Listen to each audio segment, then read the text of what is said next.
अध्यात्म सार के दूसरे अधिकार के अंदर आहारोपधि पुजर्धि गौरव प्रतिबंधतः भवाभिनंदीम याम कुर्यात क्रियाम साध्यात्म वैरिणी। ये गाथा का हमने स्वाध्याय करने का प्रयत्न चालू किया हुआ था। चार वस्तु के कारण से अध्यात्म की क्रिया दूषित बनती है। चार वस्तु वो अध्यात्म की दुश्मन है।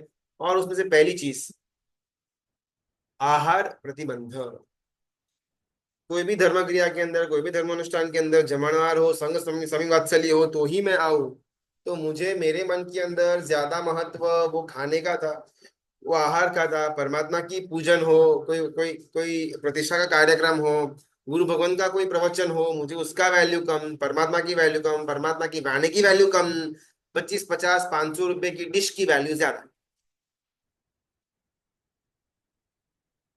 हमने उसके अंदर गौशाले का एक एग्जाम्पल देखा हुआ था कि परमात्मा के साथ विचरते विचरते कहीं ना कहीं उसको थोड़ा दूर से मालूम पड़ा कि ये परमात्मा जहां भी जाते हैं लोग उनके सामने खाने का भंडार रख देते हैं और मुझे तो एक सूखी रोटी रोटी तक नहीं मिलती। तो अगर मैं भगवान के साथ मिल जाऊं तो अच्छा होगा। इस आशय से ये गौशाला परमात्मा के साथ स्वयंभू शिष्य बन गया। खुद का मुंडन कर लिया, खुद ही वेश धारण कर लिया और खुद ही परमात्मा के साथ चलना शुरू कर दिया।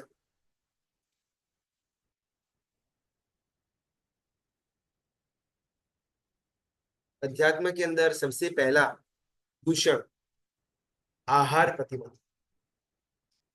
आहार आदि क्रियाओं के लिए मैं का अ, धर्म के अंदर आगे बढ़ूं, ये अध्यात्म का पहला दूषण।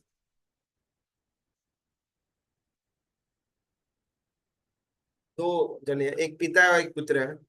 पिता 35, 40, 45 ईयर्स के आसपास का है, बेटा 8, 10 साल का है। दोनों के पॉकेट के अंदर 500, 500 रुपए की एक एक नोट पड़ी हुई है।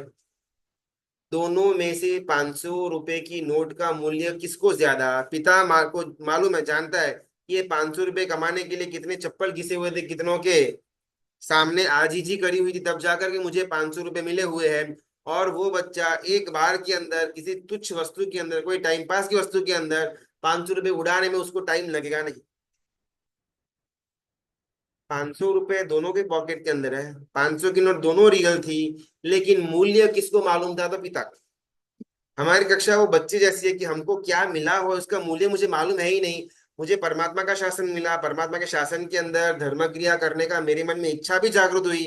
लेकिन एक 200, 300, 400 रुपए की खाने की प्लेट के लिए मैंने मेरा धर्म को बेच दिया।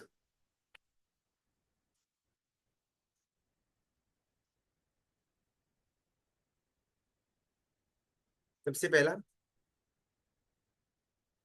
दूषण अध्यात्म के अंदर का दुश्मन आहार प्रतिबंध। इसको ना थोड़ा स्यादवाद के एंगल से देखना। यहाँ पर प्रभावना का या स्वामी वात्सल्य का विरोध तो है ही नहीं। संघ संग वात्सल्य वो तो अवश्य होना ही चाहिए और उसके अंदर मुझे अवश्य योगदान अगर दे सको तो वो ठीक है, लेकिन उसका लाभ अवश्य लेने जैसा है। अगर कहीं पर कोई प्रभावना हो रही हो, हम व्याख्यान के अंदर गए और वहां पर प्रभावना हो रही हो, तो वो लेना वो संघ के ऊपर का मेरा बहुमान दिखाएगा। लेकिन मैं परमात्मा की वाणी का श्रवण सिर्फ और सिर्फ वो प्रभावना के लिए करूँ, वो प्रॉब्लम है। तो थोड़ा तटस्थ होकर के सोचना। एकांत के अंदर मत पकड़ना कि आज से मैं प्रभावना लूंगा नहीं, आज से मैं संघ के अंदर जीवन जीऊंगा नहीं, नहीं, ऐसा बिल्कुल भी नहीं। वसुपाल मंत्री परमात्मा के अनन्य भक्त थे। परमात्मा की पाठ परंपरा के अंदर आए हुए आचार्य भगवंत के भक्त थे। तो उनके मुख से परमात्मा की जो वाणी निकलती थी उसकी सुनने की या जबरदस्त उनके अंदर इच्छा प्रबल रहती थी वस्तुपाल मंत्री के अंदर।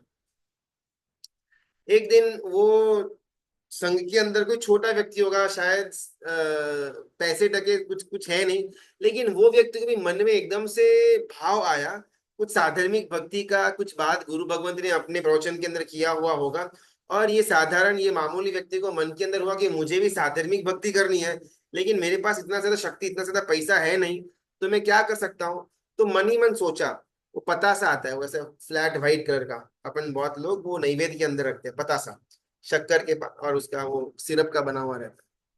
तो उसने वो सोचा कि मैं ना मेरे हिसाब से पतासे की मैं प्रभावना करता हूँ। एक छोटा पतासा, जितने भी लोग यहाँ पर व्याख्यान में आएंगे उनके हाथ के अंदर मैं एक पतासा रखूंगा और इससे मैं संघ की भक्ति करूंगा, इसमें साधर्मिक भक्ति करूंगा, और मेरे हिसाब का जो कर्तव्य था साधर्मिक भक्ति का, वो कर्तव्य की पूर्णता करूंगा मेरे शक्ति के हिसाब से। और जो दिन उसने नक्की किया होता वो दिन थोड़े जल्दी उठ करके वो भाई इसको प्रभावना करनी थी, वो बाहर आकर के बैठ गए। धीमे धीमे करके पूरी की पूरी मेदिनी बाहर आ रही है, सभा खत्म हो चुकी है। और दूर देखा कि वो वस्तुपाल मंत्री भी बैठे हुए हैं। वो भी अपना सामायिक का सामान पैकअप कर रहे हैं। और ये व्यक्ति ने देखा कि कुछ देर के अंदर वो वस्तुपाल मंत्री बाहर आएंगे। वो गुजरात के नरेश है, उनके मंत्री है। गुजरात का पावर उनके हाथ में पड़ा हुआ है, और वो मेरे सामने हाथ फैलाए और मैं एक पतासा डालूं, ये तो बहुत अनुचित होगा। इतने बड़े आदमी को थोड़ी कोई पतासा गिफ्ट में करे, प्रभावना के अंदर वो लेगा। और जैसे ही वो वस्तुपाल मंत्री उठ करके आने की शुरुआत की, फटाफट से ये जो व्यक्ति जो प्रभावना दे रहा था वो दरवाजे के पीछे जा करके छुप गया। अभी ये घटना वस्तुपाल मंत्री ने देख ली हुई थी। वस्तुपाल मंत्री वहां पर पास में आए, थोड़ी देर रुके, और वो आदमी बाहर नहीं आया। तो ये खुद दरवाजे के पीछे झांक करके कह रहे हैं कि क्या मुझे मेरी प्रभावना मिलेगी। परमात्मा का शासन स्याद्वादमय है। परमात्मा का शासन अनेकांतवाद वाला है। कहीं पर भी जड़ता पूर्वक आग्रह पूर्वक एकांत मत पकड़ना कि अगर मैंने प्रभावना ले ली, अगर मैंने ऐसा कुछ एक्सेप्ट कर लिया, अगर मैंने स्वामी वात्सल्य के अंदर खा लिया, तो मेरा आहार प्रतिबंध नाम का अध्यात्म का दोष हो जाएगा। बिल्कुल भी नहीं। वो परमात्मा की वाणी के श्रवण में मेरे हार्द में क्या था, मेरे अंतर में, मेरे भीतर में, मेरे सेंटर में क्या था, अगर वो आत्मा था, अगर वो परमात्मा की वाणी का श्रवण था, तो कोई प्रॉब्लम नहीं है। अगर मैं व्याख्यान के अंदर सिर्फ और सिर्फ खाने के एंगल से आया था, प्रभावना के एंगल से आया था, तो प्रॉब्लमेटिक है। संघ की भक्ति कभी भी मिस करने जैसी है नहीं। बिकॉज जो भी लाभार्थी व्यक्ति है, कि जो 5 रुपया 10 रुपए का दान वहां पर प्रभावना दे रहा हो, या कोई लड्डू की प्रभावना दे रहा हो, या फिर किसी ने अपना सदव्यय करके वहां पर स्वामी वात्सल्य की योजना करी हुई हो, तो उसके मन में भाव होता है कि मैं संघ की भक्ति करूं। उस समय अगर हम उसको लाभ नहीं देते, तो हम जानबूझ करके सामने वाले व्यक्ति को संघ भक्ति करने से वंचित रखते हैं। एकदम तटस्थ होकर के ये बात का निर्णय करना कि अभी जो हो रहा है मेरे साथ, वो आहार प्रतिबंध है या संघ की अभक्ति मैं कर रहा हूँ। बहुत बार कैसा होता है ना, संघ के अंदर वो स्वामी वात्सल्य होता है तो जनरली पापड़ है, वैसी चीजें ना फटाफट खाली हो जाती है।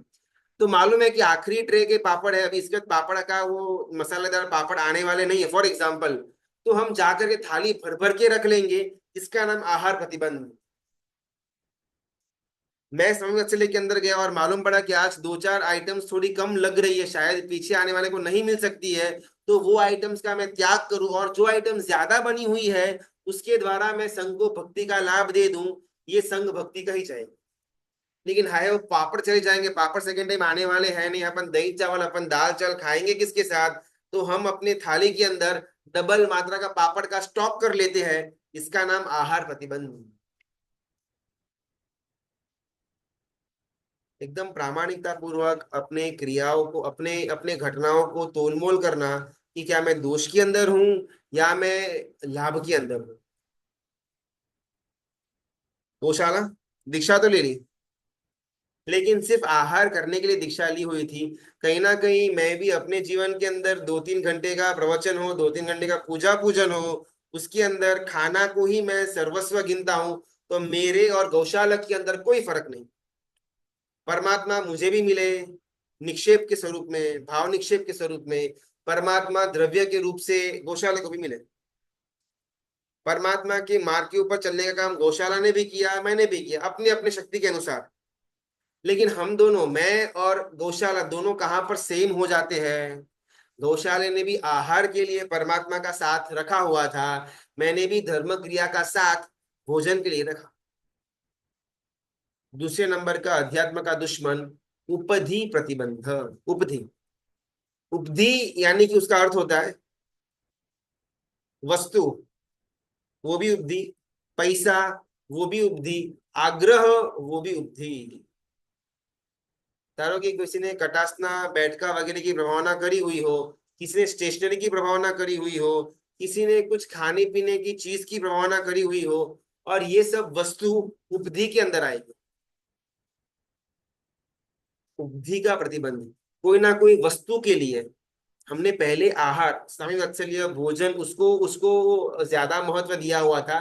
सेकंड नंबर के इस दूषण के अंदर वस्तु का महत्व ज्यादा है, उपधि। फिर चाहे मुझे पाठशाला के अंदर 2 रुपए की पेंसिल मिलती हो, या प्रवचन पूरा हो जाने के बाद मुझे एक बैठके की प्रभावना मिलने वाली हो, या फिर कोई गोल्ड कॉइन लकी ड्रॉ वगैरह के अंदर देने वाले हैं, और मैं उसी के लिए आराधना के अंदर जुड़ा, उपधि प्रतिबंध नाम का आध्यात्मिक दोष मुझे लगा।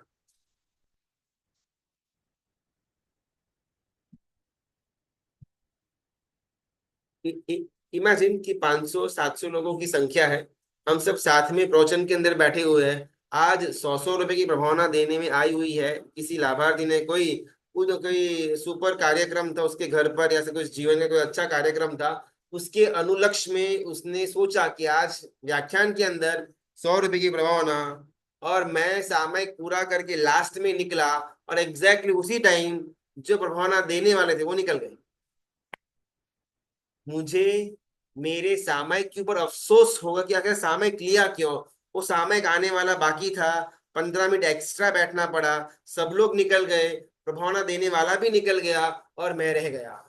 उस समय मैंने जो सेकेंड वाली सामयिक एक्स्ट्रा में ली थी, उसके ऊपर भारा भार मुझे पश्चाताप होगा, खाली फोकट के 100 रुपए गए। उपधि प्रतिबंध। मैंने मेरे सामयिक को, मैंने मेरे परमात्मा की वाणी को 100 रुपए के अंदर बेच दिया है।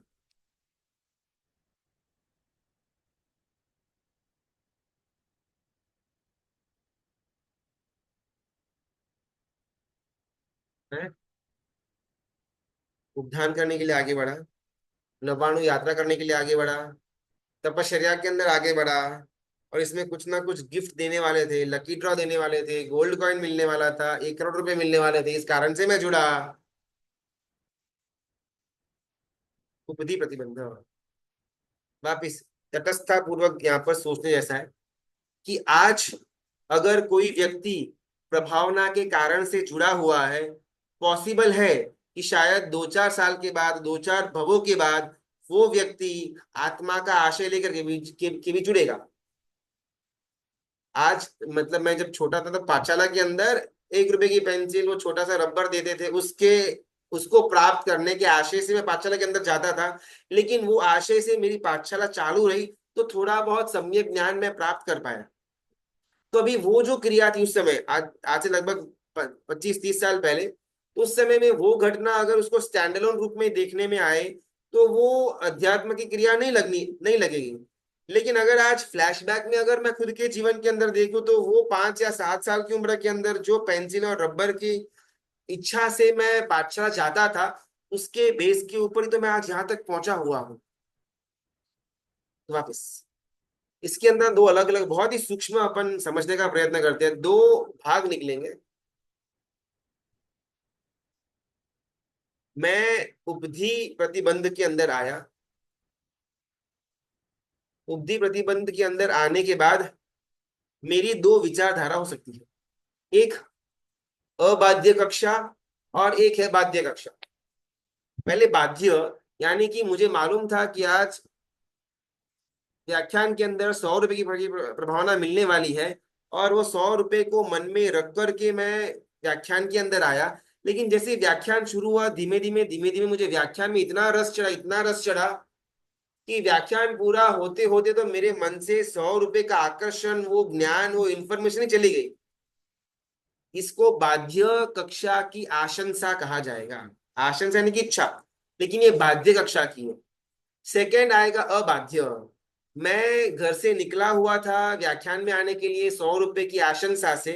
मैंने वहां पर बैठ करके व्याख्यान सुना तो सही, लेकिन प्रतिपल प्रतिक्षण मेरे मन के अंदर यही चल रहा था कि कब ये व्याख्यान पूरा हो और मेरे हाथ में 100 रुपए आए। उसको अबाध्य कक्षा की आशंसा कही जाएगी। सूक्ष्म सूक्ष्म सूक्ष्म समझने का प्रयत्न करते हैं। अबाध्य के अंदर भी दो अलग अलग भाग पड़ेंगे। चलो आज तो अबाध्य था, शायद 2 दिन बाद, शायद 2 साल बाद, शायद 20 साल बाद अगर वो बाध्य बन सकता है, तो आज के दिन भी वो अबाध्य नहीं गिना जाएगा। समझ में न आ रहा हो ना तो बीच में बिंदा स्टॉप कर देना, वरना अपन आगे बढ़ते हैं। बाध्य और अबाध्य। भौतिक इच्छा रखना उसको उपधि प्रतिबंध कहा गया हो। उसके अंदर क्रिया के स्टार्टिंग में, क्रिया के पूर्व भाग के अंदर मेरे मन में इच्छा थी संसार की, पुद्गल की, पदार्थ की, उपधि की। लेकिन जैसे क्रिया शुरू हुई, क्रिया के मध्याह्न में या क्रिया पूरी होने से पहले मेरे मन के अंदर वस्तु का, पदार्थ का मूल्य एकदम शून्य बन गया, और मुझे जो तत्व मिला उसी का वैल्यू ज्यादा, तो मैं बाध्य कक्षा की आशंसा के अंदर पड़ा हुआ, उसमें कोई प्रॉब्लम नहीं है। सेकेंड नंबर अबाध्य कक्षा, क्रिया के पूर्व के अंदर, क्रिया के स्टार्टिंग में, क्रिया के दरमियान, क्रिया के बाद भी मेरे अंदर सिर्फ उपधि की प्राप्ति, वस्तु की प्राप्ति, पैसे की प्राप्ति, प्रभावना की प्राप्ति, इसी के निश्चय, इसी का आशय चलता रहे, तो उसको अबाध्य कक्षा की आशंसा कही जाएगी। बाध्य तो एकदम क्लियर है, उसमें कोई प्रॉब्लम नहीं है। अभी आते अबाध्य के अंदर। अबाध्य के अंदर भी दो अलग अलग विभाजन होंगे। हमारे यहाँ पर अलग अलग नहीं आते। जब ऐसी गूढ़ तत्व की बात आती है ना, कि प्रभावना के मोह से धर्म करना या नहीं, लालच के मोह से धर्म करना या नहीं, किसी भी वस्तु की प्राप्ति के मोह से धर्म करना या नहीं, बहुत ही जटिल प्रश्न। इतना इतना सिंपल, इतना इजी नहीं है कि यस और नो बोल दिया। अपने खुद के जीवन के अंदर की विचारणा के लिए अपन ये समझ रहे हैं, किसी और को क्या करना वो हमारा क्षेत्र है ही नहीं। बात अपनी चल रही थी बाध्य कक्षा की आशंसा, जिसके अंदर मेरा विचार परिवर्तन हो गया, उसमें कोई प्रॉब्लम नहीं, उसको अपन साइड में रखते हैं, वो ओवर है। अभी आएगा अबाध्य कक्षा, कि जिसके अंदर स्टार्टिंग में, एंडिंग में कहीं पर भी मेरा विचार बदला ही नहीं, उपधि की आशंसा, उपधि की इच्छा से ही मेरा पूरा का पूरा क्रिया निकल गई, फिर चाहे वो उपदान की क्रिया हो या व्याख्यान की क्रिया हो, कंप्लीट क्रिया सिर्फ और सिर्फ उपधि के लिए मैंने करी हुई थी, तो वो अबाध्य कक्षा की आशंसा कही जाएगी। अभी अपने शासन के अंदर ऐसे गूढ़ तत्वों को समझने के लिए अलग अलग नए की बात आती है। एक है कारणे कार्योपचरात नय। कार्य ही कारण है, कारण ही कार्य है, अपन समझते हैं। आज के दिन में, एक आज से लगभग 25 साल पहले जब मैं पाठशाला जाता था, तो मैं पेंसिल या रबर की आशंसा से पाठशाला जाता था। लेकिन उस कारण से आज मुझे ज्ञान के लिए रुचि प्रकट हुई है, और ज्ञान की प्राप्ति के लिए मैं थोड़ा बहुत आगे भी बढ़ा हुआ हूँ। तो वो जो था आज से 25 साल पहले का पर्याय, वो पेंसिल के लिए पाठशाला जाने वाला पर्याय, वो उचित था, वो अध्यात्म ही था। बिकॉज वो था तो मैं आज यहाँ तक पहुंचा। माता और पिता थे तो पुत्र आया। अगर माता या पिता न होते तो पुत्र ना आता। पुत्र जन्मा है, दैट मीन्स कि माता पिता है। मुझे आज ज्ञान के लिए रुचि जागृत हुई है, इसका मतलब कि 25 साल पहले मैंने जो किया हुआ था पाठशाला के अंदर, वो उचित था। ये एक नहीं हुआ, जिसको अपन कहते हैं कार्य कारण नहीं। सेकेंड एक नहीं आता है निश्चय नहीं, एवं भूत नहीं। वर्ड्स डिफिकल्ट है, लेकिन इसके अंदर के अर्थ बहुत सिंपल है। एवं भूत नहीं की अपेक्षा से वर्तमान का पर्याय ही देखा जाएगा, फुल स्टॉप। पूर्व में क्या था, बाद में क्या होने वाला है, कोई दृष्टि नहीं। अभी क्या है, उसके बेस के ऊपर आपको मार्क्स दिए जाएंगे। अगर अभी आपने उपधि के लिए, प्रभावना के लिए, अगर लालच के लिए कोई धर्म किया हुआ है, तो आपका अभी उपधि नाम का प्रतिबंध ही कहा जाएगा। भले बाद में भवांतर के अंदर आप इस कारण से शुभता के अंदर आओ, वो मुझे नहीं मालूम। एवं भूत ने कहता है कि अभी इस पर्याय के अंदर जो उपचार, जो अवस्था मुझे दिख रही है, उसके बेस के ऊपर ही आपको मार्क्स मिलेंगे। इसको बोलते हैं एवं भूत नहीं। तो एवं भूत नहीं से अगर अपन देखने जाए तो अबाध्य कक्षा की आशंसा वो उपदी प्रतिबंध ही कही जाएगी। वर्ड्स अगर हैवी लगे ना तो बीच में अपने आप को अनम्यूट करके पूछना है तो पूछ सकते हैं, क्योंकि शायद सारे नए नए वर्ड्स हैं, तो एक बार के अंदर पकड़ में ना आए। अबाध्य कक्षा की आशंसा एवं भूत नय के हिसाब से उपदी प्रतिबंध ही गिनी जाएगी। कार्य कारण के नय से अबाध्य कक्षा की आशंसा अगर कुछ काल के बाद बाध्य कक्षा में परिवर्तित हो जाती हो तो उसको उपधि प्रतिबंध नहीं कहा जाएगा। तो भी मुझे इसके ना समन्वय करना, बिकॉज ये ना बहुत दोनों ऑपोजिट है। एक बोलता है कि कोई प्रॉब्लम नहीं है, कार्य कारण का भाव। एक बोलते हैं एवं भूत, नहीं बोलता कि प्रॉब्लम है। तो मुझे डिसाइड कैसे करना। और हमारा जिन शासन हर एक नए का समन्वय करके आगे बढ़ता है। और बहुत सुंदर इसका इसका उत्तर देते हैं गुरु भगवान। पूर्व की क्रियाओं के अंदर क्रिया और कारण का भाव रखना, वर्तमान की क्रिया के अंदर एवं भूत नहीं रखना।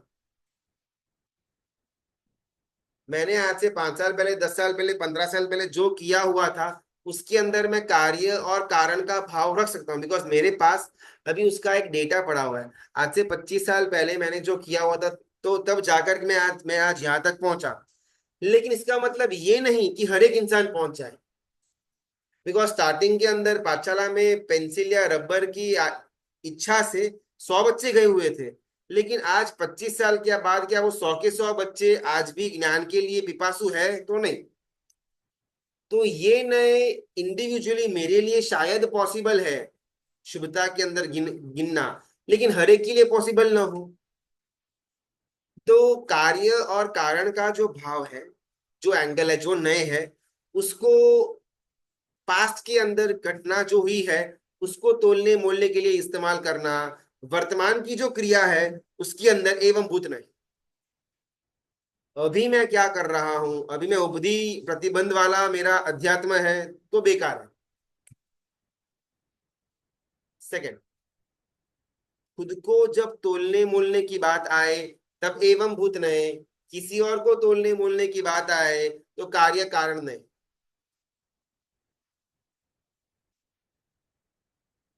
विचार सामने वाला जो व्यक्ति है वो कौन सी कक्षा के अंदर है, आगे जाकर के क्या करेगा वो मुझे मालूम नहीं है।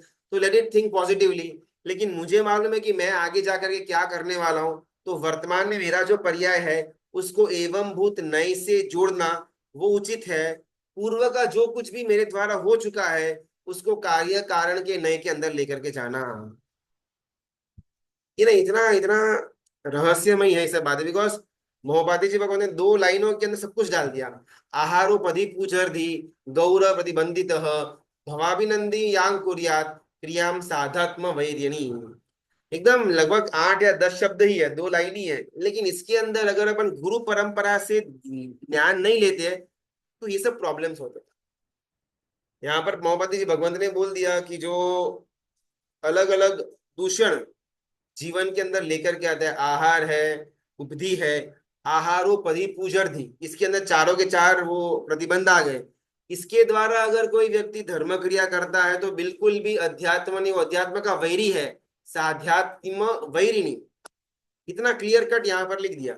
और जैसे अगर मैं गुरु गम से, गुरु परंपरा से अगर मैं इसको पढ़ता नहीं, मैंने अपने आप कोई ना कोई पुस्तक खोल ली और उसका अर्थ नीचे दिया हुआ था, उसके द्वारा मैंने समझ लिया, तो प्रॉब्लम हो जाएगी। गुरुगम था तो अपने को अलग अलग ये नए अलग अलग एंगल्स मिले। अगर गुरुगम के बिना अपन पढ़ते हैं तो दिक्कत होती। पहला था आहार प्रतिबंध, दूसरा था उपधि प्रतिबंध, तीसरा पूजा प्रतिबंध। पूजा में परमात्मा की पूजा की बात नहीं हो रही है, पूजा यानी कि सत्कार सम्मान। कमठ और मरुभूति, पार्श्वनाथ परमात्मा के सबसे प्रथम सम्यक के भाव के अंदर की बात। दोनों सगे भाई है, कमठ वो बड़ा भाई है और मरुभूति वो छोटा भाई है। कमठ की दृष्टि बिगड़ती है छोटे भाई की वाइफ के लिए, दोनों जन दुराचार का सेवन करते हैं। ये मरुभूति ने पकड़ लिया और पिता को जाकर के कंप्लेन कर देते हैं। पिता ने चुपचाप अपने बड़े बेटे को घर से बाहर, नगर से बाहर निकलवा दिया। कमठ। और कमठ अभी मन के अंदर ईर्ष्या द्वेष लेकर के बैठा हुआ है। कोई तापस की झुपड़ी के अंदर जाकर के तापस बन जाता है। अभी क्या हुआ ना, कमठ इसको मन के अंदर अपने संसारी अवस्था के अंदर जो दुख मिला हुआ था, परिवार वालों की तरफ से जो उसको हीनता भरी नजरों से देखा जाता था, नगर के अंदर भी बात फैल चुकी हुई थी ये कमठ अपने छोटे भाई की पत्नी के साथ दुराचार करता था। इस कारण से बहुत जगह से उसको अप्रीति असम्मान हो गया हुआ था। ये कमठ तापस बनने के बाद मन में एक ही विचार कि मुझे सम्मान चाहिए, मुझे एक फेमसनेस चाहिए, लोग मेरे सामने सिर झुकाए, लोग मेरे बारे में अच्छा अच्छा सोचे माने। इस कारण से कमठ ने पंचाग्नि तप किया, जिसके अंदर समर की एकदम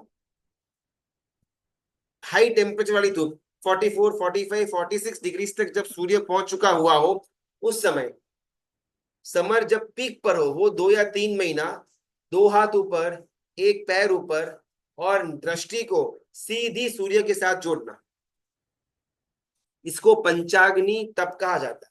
ये तप करते हैं ये कमठ तापस। इनके इस अति कष्टमय तप को देख करके वहां से नगर के लोग जो गुजरते थे, वो उनके सामने थोड़ा बहुत पैसा, थोड़ा फल, थोड़ा फूल, थोड़ा खाना रख करके जाते थे। और धीमे धीमे ट्रेंड ऐसा बना कि वो वहीं पर खड़े रहते थे ऐसे आकाश की तरफ, और लोग उनको बाबा मानना शुरू कर देते, उनके सामने सिर झुकाते हैं, पैर में गिरते हैं। और धीमे धीमे करके कमठ के अंदर का जो वो एक सम्मान प्राप्ति का भाव था, वो पोषाना शुरू होता है।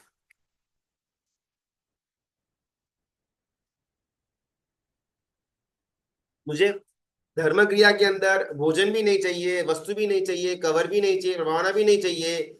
बस मैं यहाँ पर आया हुआ हूँ, और लोगों को मालूम पड़ना कि भाई मैं आ गया। प्रामाणिकता पूर्वक मैं जो धर्म कर रहा हूँ, वो धर्म धर्मी दिखने के लिए ज्यादा करता हूँ, धर्मी बनने के लिए कम। इसका नाम है पूजा प्रतिबंध।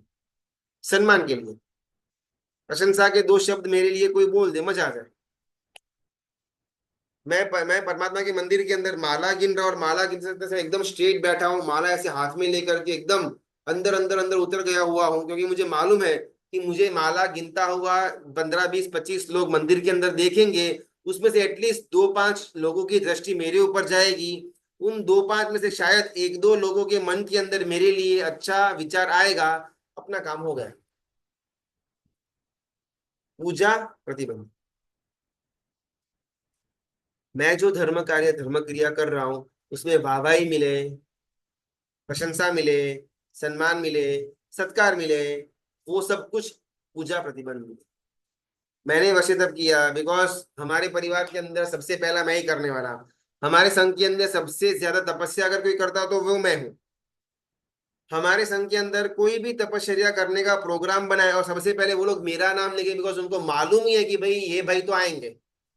और मैं तब भी सिर्फ और सिर्फ मेरे वो स्टेटस को बरकरार रखने के लिए करता हूँ, बाकी तब से मुझे कोई ज्यादा लेना देना है ही नहीं। पूजा प्रतिबंध, नाम ना मिले, सत्कार मिले, प्रतिष्ठा मिले, और ये एंगल से अगर मैं धर्म करता हूँ, तो अध्यात्म के अंदर नहीं गिना जाएगा। एक घटना बहुत सुंदर आती है। शिव और पार्वती अपने विमान के अंदर बैठकर कहीं और कहीं सवारी करने के लिए निकले हुए हैं, और वो पार्वती की दृष्टि नीचे गिरती है। नीचे एक गटर थी,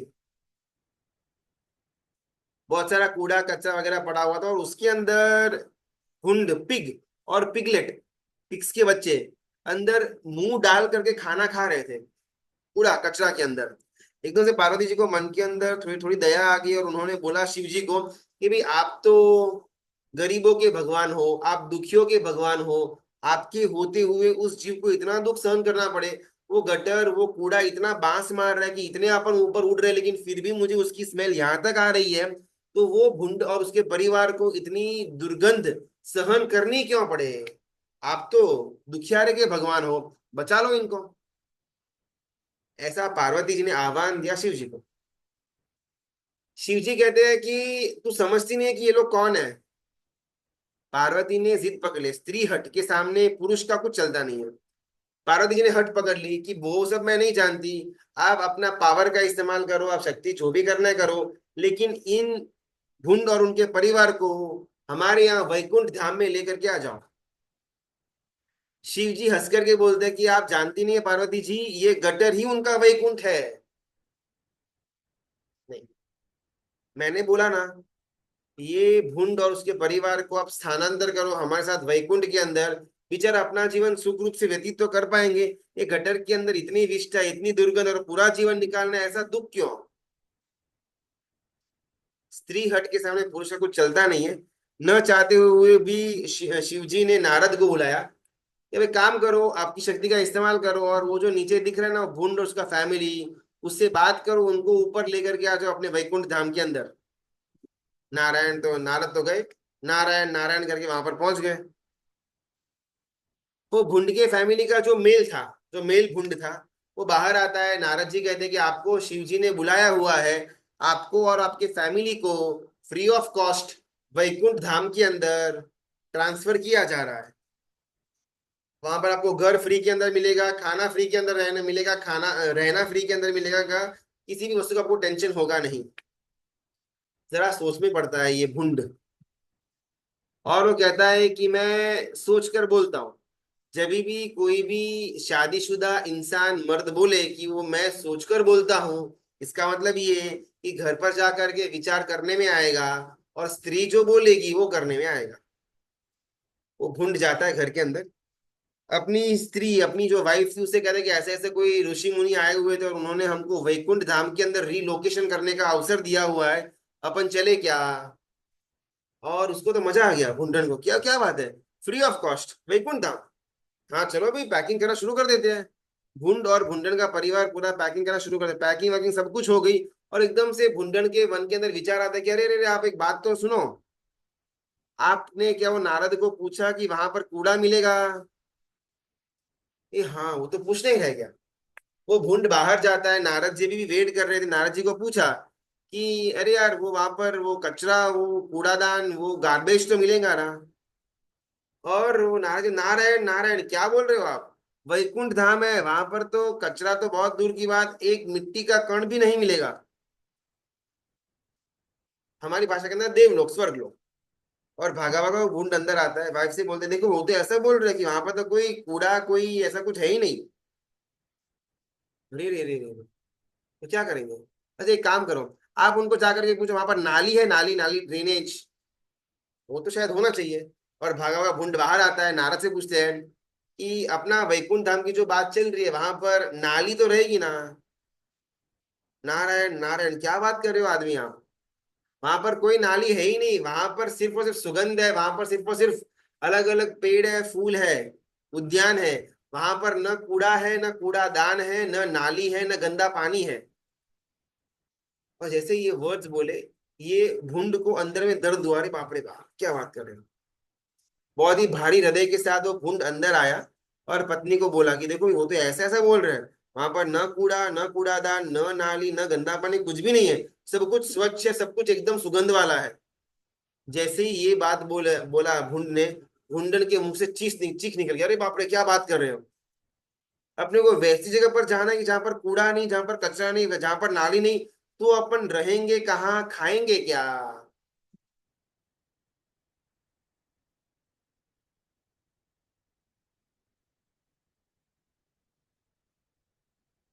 भवाभि नंदी याम कुर्यात क्रियाम साध्यात्म वैरिणी। भवाभि नंदी जीव यानी कि वो जीव की जिसको भव के अंदर रहने में मजा आ रहा हो। भव अभिनंदन, अभिनंदन यानी कि मजा, मौज शौक से। भव के अंदर, भ्रमण के अंदर, संसार के अंदर जो जीव मौज शौक पूर्वक रहता है, क्रियाम साध्यात्म वैरिणी, उसके द्वारा करने में आई हर एक क्रिया अध्यात्म का वैरी है, अध्यात्म का दुश्मन है। बहुत सुंदर बात है।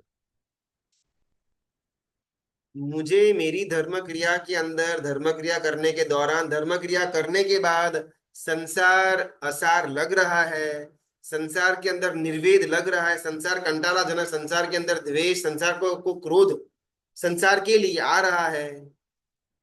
अगर वो नहीं आ रहा है तो मैं अध्यात्म के लायक हूं ही नहीं। भवाभि नंदी याम कुर्यात क्रियाम साध्यात्म वैरिणी। अध्यात्म के लिए मेरी पात्रता अगर मुझे डेवलप करनी है, सबसे पहला स्टेप ये है कि मुझे कोई भी धर्म क्रिया के दरमियान, धर्म क्रिया के बाद, धर्म क्रिया के कारण से संसार कंटाराजनक लगे, दुखजनक लगे, छोड़ने लायक लगे, संसार के अंदर मेरा दम घुटे, जिसको हम निर्वेद बोलते हैं, वो होना आवश्यक है। वो कुंड।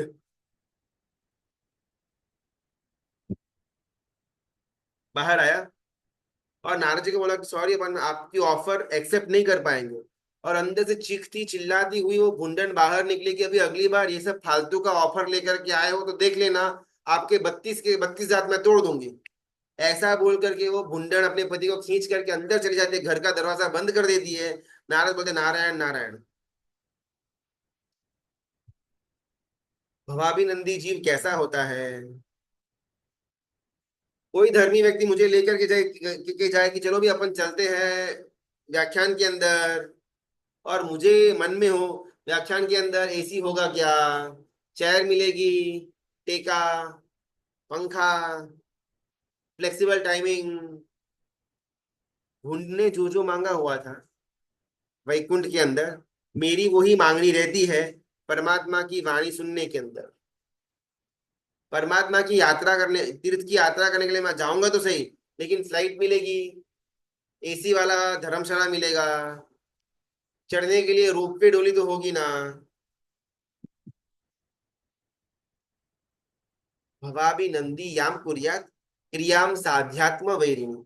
और अगर मुझे सामने वाला कोई बोल दे कि नहीं वो तो बहुत डिफिकल्ट है वो तीर्थ तक पहुंचना, वहां पर न तो ट्रेन जाती है न बस जाती है, पैदल पैदल बहुत लंबा चलना पड़ता है, रहने का भी कोई कोई ठिकाना अच्छा वहां पर नहीं है, न प्रॉपर धर्मशाला है न भोजनशाला है, लेकिन वहां पर जो परमात्मा विराजमान है वो अति अति प्राचीन है। कुंड का जवाब क्या था वैकुंठ में जाने के लिए वो हमको मालूम है, हमारा जवाब क्या होगा ऐसी तीर्थ यात्रा के अंदर जाने के लिए? गटर। भुंड को प्रिय थी गटर, भुंड को प्रिय था कूड़ा कूड़ादान, मुझे प्रिय है पुद्गल, पुद्गल का समूह, मेरी संपत्ति, संपत्ति से मिला हुआ सामान। हम उपमिति कथा का थोड़ा स्वाध्याय कर रहे थे कुछ समय पहले, तो उसमें एग्जैक्टली यही सेम बात आती है। द्रमक यानी कि भिखारी, निष्पुण्य नाम का द्रमक घूम रहा है घूम रहा है घूम रहा है संसार की गलियों के अंदर, भव भ्रमण के अंदर, और कभी एक दिन कोई एक पॉइंट में जाकर के उसको एक 7 मंजिला बहुत सुंदर हवेली दिखाई देती है, और 7 मंजिला हवेली के एकदम टॉप में टेरेस के अंदर एक राजा बैठा हुआ होता है। राजा ने उसको मन ही मन ऐसे आंखें से इशारा किया अंदर आने के लिए, द्वारपाल ने उस भिखारी को अंदर आने दिया। भिखारी अंदर आकर के देख रहा है कितना आलीशान वो 7 मंजिला महल है, और वहां पर वो द्रमक, वो निष्पुण्य नाम का द्रमक की मुलाकात होती है सदगुरु भगवंत से। सदगुरु भगवंत के सामने देखते ही ये भिखारी बोलता है बहुत कई कई सारे दिनों का भूखा हूँ, प्लीज थोड़ा बहुत खाना दे सकते हैं। ये सदगुरु भगवान जो वहां पर रसोइये का उसको उनको उपमा दी गई हुई थी, वो कहते कि आप बिल्कुल चिंता मत करो, मैंने आपके लिए लिए पानी सबसे पहले लेकर के आता हूँ, लेकिन आपको पानी अगर पीना हो तो आपके हाथ में जो टूटा फूटा आप थाली लेकर के खड़े हो, कि जिस थाली के अंदर आप दूसरों के घर का बचा हुआ जूठा खाना लेते थे और खाते थे, वो टूट गई हुई जो थाली है उसको पहले फेंक दो। और जैसे ये बात आई, वो उपनिधि के अंदर ग्रंथकार भगवान सिद्धश्रेणी गुरु भगवंत लिखते हैं कि वो द्रमक को अंदर में एकदम से कंपायमान हुआ, अरे क्या बात कर रहे हो, ये जो भीख का कटोरा है उसको छोड़ना पड़ेगा। और सदगुरु भगवान बोलते कि हाँ छोड़ना तो पड़ेगा, जब तक आपके हाथ के अंदर भीख का कटोरा है तब तक तत्व प्रीतिकर पानी आपके हाथ में आएगा नहीं। वो उसका उसका रिक्वायरमेंट है वो ग्लास का, कि जब तक हाथ में रखा हुआ भिखारी का जो वो पात्र था, वो जो चप्पड़िया था, वो जब तक नीचे नहीं रखेगा तब तक तत्व प्रीतिकर पानी आएगी, तब तक तत्व का ज्ञान वो जीव को हाथ में नहीं आएगा। और वो द्रमक सोच रहा है कि शायद ये सामने वाला चालबाजी कर रहा है, उसको मेरे हाथ में पड़ा हुआ जो टूटा फूटा हुआ जो डिश था जो थाली थी उसको वो चाहिए, इस कारण से वो मेरे से इसकी मांगनी कर रहा है।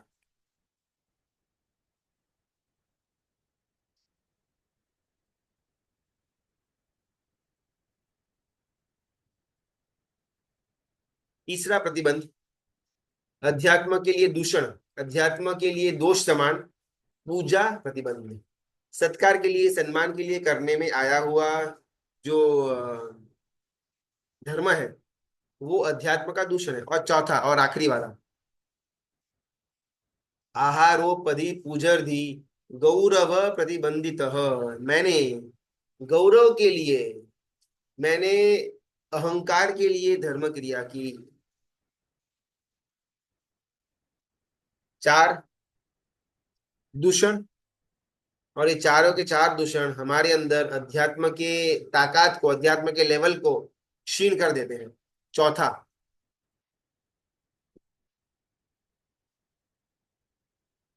नंबर का जो प्रतिबंध है, गौरव प्रतिबंध। आहारोपधि पूजर्धि गौरव प्रतिबंधित भवाभिनंदीम या कुर्यात् क्रियाम साध्यात्म वैरिणी। गौरव प्रतिबंध, अहंकार प्रतिबंध। बहुत बार कैसा होता है ना, मंदिर के अंदर अगर अपन जाते हैं रोज पूजा करने के लिए, तो हमारा चैत्य वंदन करने के लिए बैठने का जगह फिक्स होता है। शायद बहुत स्तर में हमारा पाटला भी फिक्स होगा कि हम जाएंगे तो वही पाटला लेंगे और हम वही जगह पर बैठेंगे। अभी फॉर एग्जाम्पल कोई और व्यक्ति हमारी जगह पर बैठा हुआ है, क्या हमको हमारा मन शांत रहेगा? आगे की बात। मैं रोज अष्टप्रकारी पूजा करता हूँ, लेकिन मेरा फिक्स है कि एक ही एक परमात्मा, उनके ऊपर ही अष्टप्रकारी पूजा करनी। फॉर सम रीजन संडे का दिन था, जाने में लेट हो गया, और मैं जिस परमात्मा के ऊपर डेली अष्टप्रकारी पूजा करता था, कोई और व्यक्ति ने आकर के अष्टप्रकारी पूजा कर भी ली, उनको बहुत सुंदर आंगी चढ़ा भी ली, और मुझे मन में क्या भाव होगा? गौरव प्रतिबंधतः। मेरा गौरव, मेरा अहंकार को ठेस लगेगा कि भाई अपन तो डेली एक ही यही भगवान के ऊपर अष्टप्रकारी पूजा करते हैं, सबको मालूम है, तो फिर वो व्यक्ति ने ऐसा क्यों किया? भले आंगी की तो कि इसमें क्या, मैं परमात्मा से आंगी निकाल दूंगा, परमात्मा को साफ करूंगा, वापिस उनको आंगी पहनाऊंगा। आहार प्रतिबंध, उपधि प्रतिबंध, पूजा प्रतिबंध और गौरव प्रतिबंध। अहंकार पूर्वक धर्म क्रिया करने में आए तो वो धर्म क्रिया अध्यात्म तो नहीं, अध्यात्म की वैरी बन जाती है। वो धर्म क्रिया करने के कारण से भवांतर के अंदर मुझे कभी भी धर्म नहीं मिलने वाला। ऐसे क्यों? मैंने धर्म क्रिया के अंदर ये चार में से कोई एक ना एक गड़बड़ की, तो इस कारण से मुझे भवांतर में धर्म क्यों नहीं मिलेगा? बिकॉज यहाँ पर भोपाध्याय जी भगवान वर्ड यूज करते हैं वैरिणी, क्रियाम साध्यात्म वैरिणी। यानी कि अभी मेरा और अध्यात्म से वैर का रिश्ता, वैर का नाता बन गया। ऐसा क्यों? और बहुत सुंदर गुरु भगवान एक्सप्रेशन देते हैं अपने शासन के अंदर ना। नियाना करने की मनाही आती है कि आप कुछ भी कर लो, लेकिन नियाना कभी मत करना।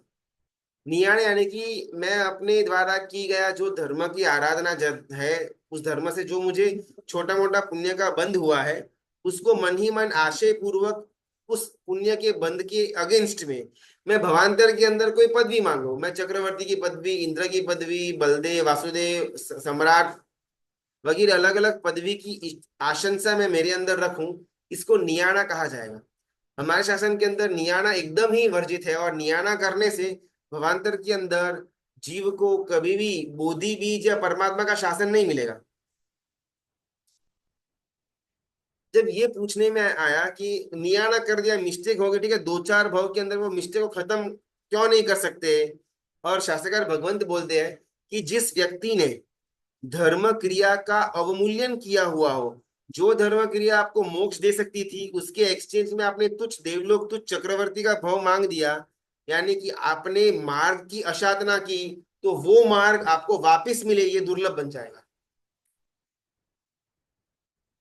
और नियाना नहीं करना, उसके अंदर के जो भाव, एग्जैक्टली वही भाव इस अध्यात्म के दोषों के अंदर के हैं। भवाभिनंदी याम कुर्यात क्रियाम से अध्यात्म वैरिणी।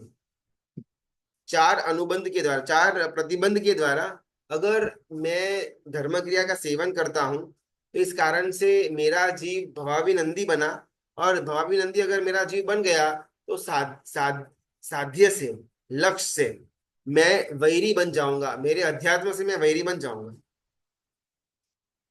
तो भूल। गुरु जी। जी प्रणाम गुरु जी। अभी हम पूजा करते हैं ना गुरु जी, तो किसी अंतराय के कारण हमारी पूजा नहीं होती, तो हम किसी चीज का त्याग करते हैं या बोलते हैं बाधा ली हमने, तो वो भी नियाना में आएगा क्या गुरु जी? नहीं नहीं नहीं नहीं, देखो, नियाना मतलब क्या है ना, कि मैंने मेरे जीवन के अंदर मैंने जितना भी तप किया, उस तप के अंदर अंदर अगर कोई बल हो, तो मुझे अगले भव के अंदर चक्रवर्ती की पदवी चाहिए, इसका नाम है नियाना। मुझे धर्म करना है, उसके लिए मैं कोई नियम बाधा रखूं, ये तो उचित है। हर एक जीव को जब तक उसकी उसकी जीवन के अंदर सर्ववीरति न आए, तब तक कोई ना कोई एक वस्तु का त्याग त्याग अवश्य होना चाहिए, भले छोटे से छोटी त्याग क्यों ना हो। लेकिन सबसे पहला नियम मेरे जीवन के अंदर का ये होना कि जब तक मैं सर्वविधि ग्रहण न करूं तब तक डैश वस्तु का त्याग।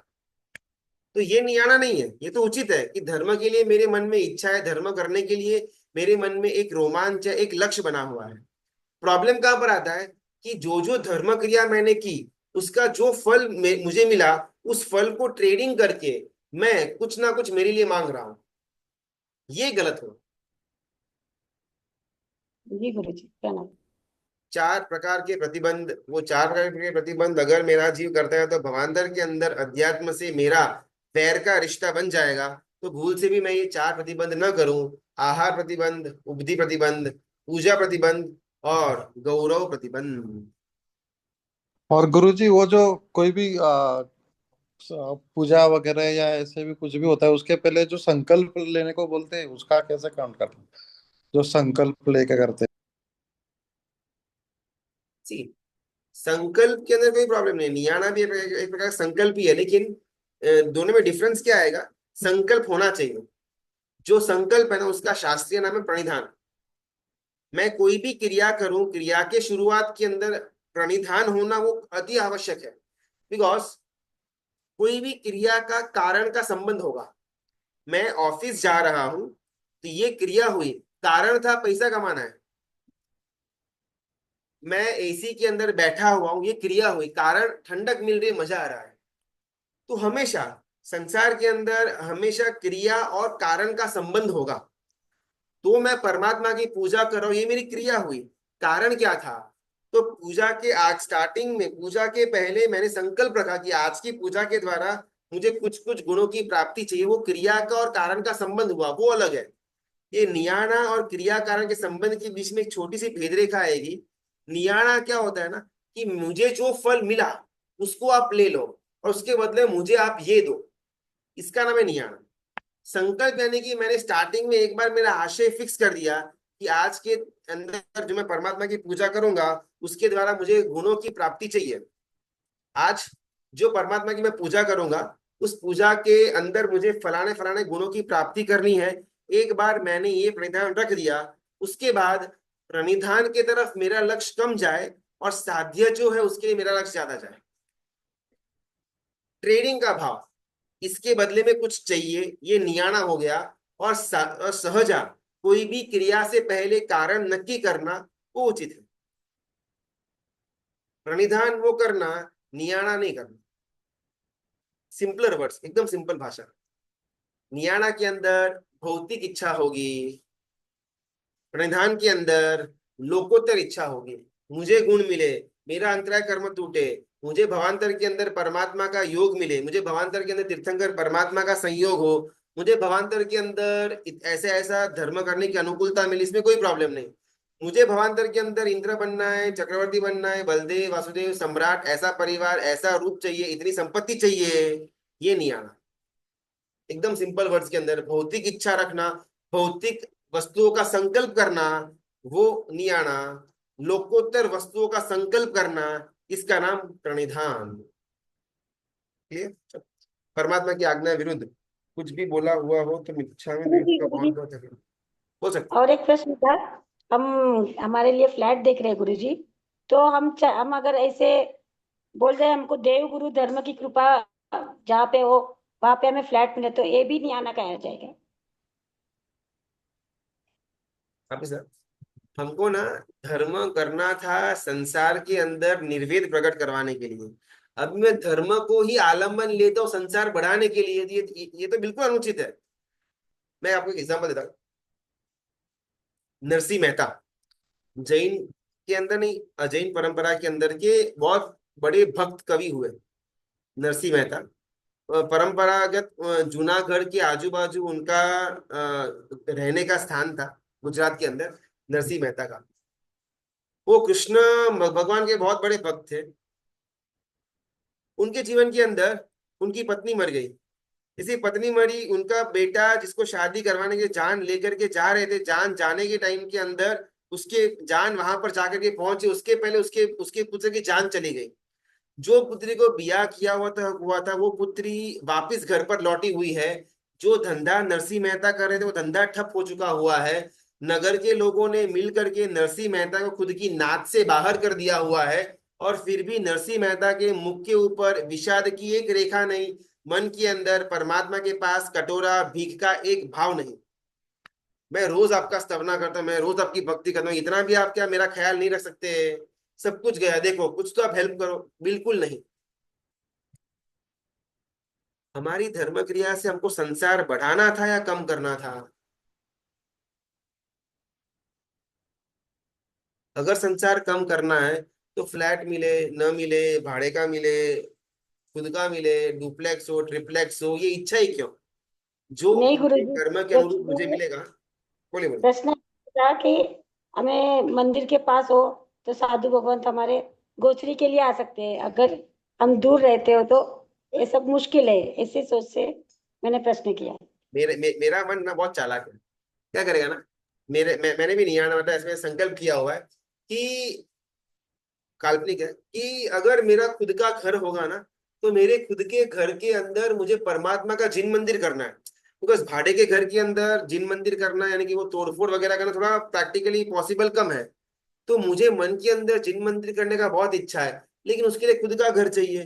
तो ये भगवान प्लीज कैसे भी करके मुझे खुद का घर मैं ले सकूं, इतनी आप ताकत शक्ति दे दो, ताकि मैं उसके अंदर आपका मंदिर बना सकूं। कितनी चालाकी! मुझे 1500 2000 स्क्वायर फीट का घर चाहिए, उसके अंदर 200 स्क्वायर फीट का भी मैं मंदिर बनाने वाला नहीं हूँ। प्रामाणिकता पूर्वक अपने आप को प्रश्न करना कि क्या ये एक ही एंगल है ना, भले मैंने यहाँ पर बात घर मंदिर की रखी, लेकिन अगर आपका सवाल है कि मैं मंदिर के पास में अगर घर मिल जाता है तो गुरु भगवान का योग मिले, गोची वगैरह का मुझे लाभ मिले, ये एकमात्र है ना मेरे अंदर। बाकी कोई दूसरी आशा नहीं पड़ी ना, बिकॉज मन ना बहुत चालाक है।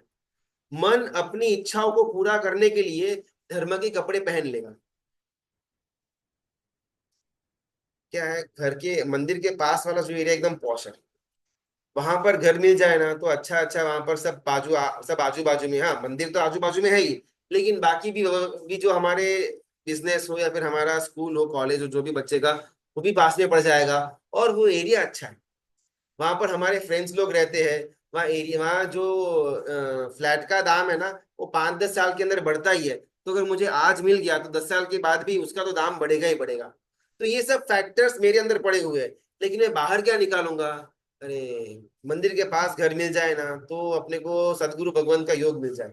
देखो, ये मैं मेरे एंगल से बात करूं, हर एक के अंदर ये मलिनता हो ये जरूरी नहीं है, लेकिन प्रामाणिकता पूर्वक अपने आप को तपास करके देखना, पूछ करके देखना, ये एकमात्र ही रीजन है ना?